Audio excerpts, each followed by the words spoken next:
Hey everybody, this is Big Hair Gaming back with another video for Last War. Today what I want to go over is the total mobilization VS day, some optimization strategies so that you can get the most number of points for this day. So this is one of my favorite days because you go through and basically try to make your army as big as possible in preparation for big battle day. I live for the violence of the game. I love engaging in combat, so having more troops with which to wage war, always more fun for me. So for total mobilization day, you can see I've already got a couple of points. I tried to generate a bunch of units a little bit earlier in the evening when the alliance, the arms race was going on, so I could get a couple of points for that. So I've already generated some troops. I have a couple of VS points. I'll get a lot more as the day goes on, mostly tomorrow. So how do we get points for the total mobilization day? You get points for completing construction using speed ups, completing research using those speed ups, building units, and also using training speed ups. And the last one is for completing radar tasks. So first, let me talk about optimizing your total number of radar tasks. So every other day for the VS challenge is a day where you'll get points for completing radar tasks. So what this means is on days where you do not get points, you more or less just want to leave your radar tasks alone. Sometimes I'm good at this, sometimes I'm not so good at this. Sometimes I see all the radar task buttons and I'm like, ooh, buttons to click. And I promptly forget that I'm supposed to save my my radar tasks for the VS. But essentially what you want to do is you want to leave those tasks alone and basically just let them pile up over your off day when you're not getting points for them in the VS, and just let them accumulate so that once the next day rolls over, where you will be getting points for popping or completing your radar tasks, that's the days that you want to do it. And that's basically every other day. So you want to complete all your radar tasks one day, let them pile up over the rest of that day, and the following day, and then do them again, let them pile up, do them again, basically like that. So that'll give you a bunch of points. I try not to spend the money to get the extra radar tasks. I think the game, has enough stuff for you to spend on, and simply just like the cost benefit ratio for, getting a bunch more radar tasks just isn't really there. I prefer to spend my money on different stuff if I'm going to buy something in game that I think is going to be helpful. And usually I try to wait until I really, really, really need it, or it's just really timely before I do that. So using this method stops me from having to do that. I can usually get myself up to my limit. I think mine is I can store up 40. If I'm not getting up there, I'm getting pretty close to up there. So that's how I handle that. Now, the second part is actually a little bit of a cheese tactic, which I'll spend most of the time talking about. So the rest here is that you'll notice that you get points depending on the level of unit that you train. Now, in a previous version, I believe you were able to make a level 1 and then choose what level you wanted to upgrade him to. So you could get level 1s and then level them up to level 2 and then level 3 and so on and so forth, and basically walk your way up the training tree to get points at every level. I don't know when, but at some point I noticed that you couldn't do this anymore.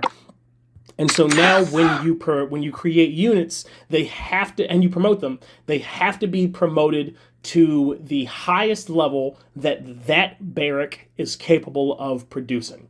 So what that means is that if you create level 1 troops and then you want to level them up, or you want to promote them to a higher level, they have to be upgraded to the level of that barrack. So I would go for this one, I would go from level 1 to level 7. Now, you don't lose anything by doing this. The resources that it costs to produce level 1 are factored in when you promote troops to a higher level. So, for example, let's say that to make, I'll pick the troop number that's here. Let's say to make 600 troops For level 6, it costs a million metal and a million food. And just to keep it nice and simple, let's say it costs 1.5 million to make 600 troops at level 7. When you create your level 6s, it takes whatever time it takes, and it takes whatever resources it takes. And then when you promote to level 7, it's only the difference in that time and the difference for that resources. So you would only spend, the difference between the two is 500,000 resources. So from promoting from level 6 to level 7, you would only spend the 500,000 resources difference. For me, leveling up from one stage of troops to the next for the amount of troops that I can usually generate at maximum is usually about 3 hours. So like if it takes, a day to produce 600 level 6 troops, it usually takes like a day and 3 hours to make level 7 troops. But when I promote from level 6 to level 7, it only takes 3 hours to make that handful of troops into level 7 troops. So I really want to reiterate, I really want to, make sure that that's clear. I have sat down and looked at all the numbers and the resource costs, and they are additive in how they scale up.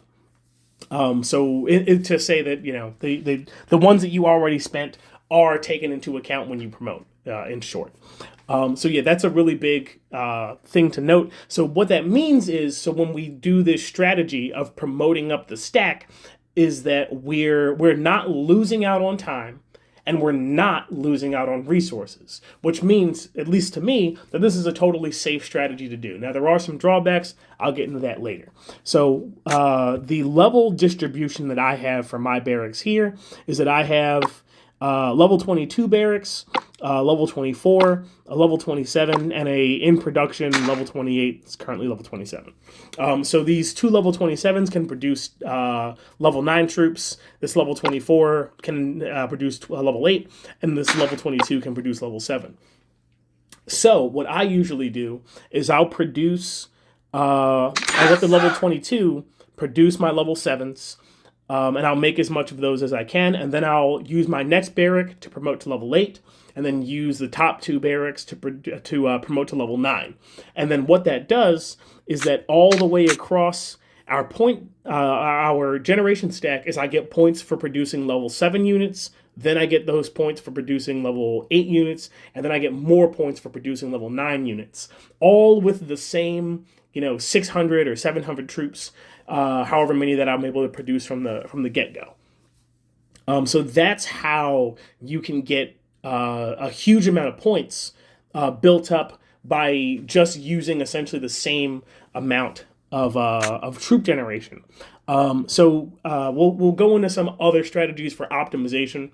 And you could probably sit down and do a cost-benefit analysis. Part of that's going to be on like how attentive do you want to be?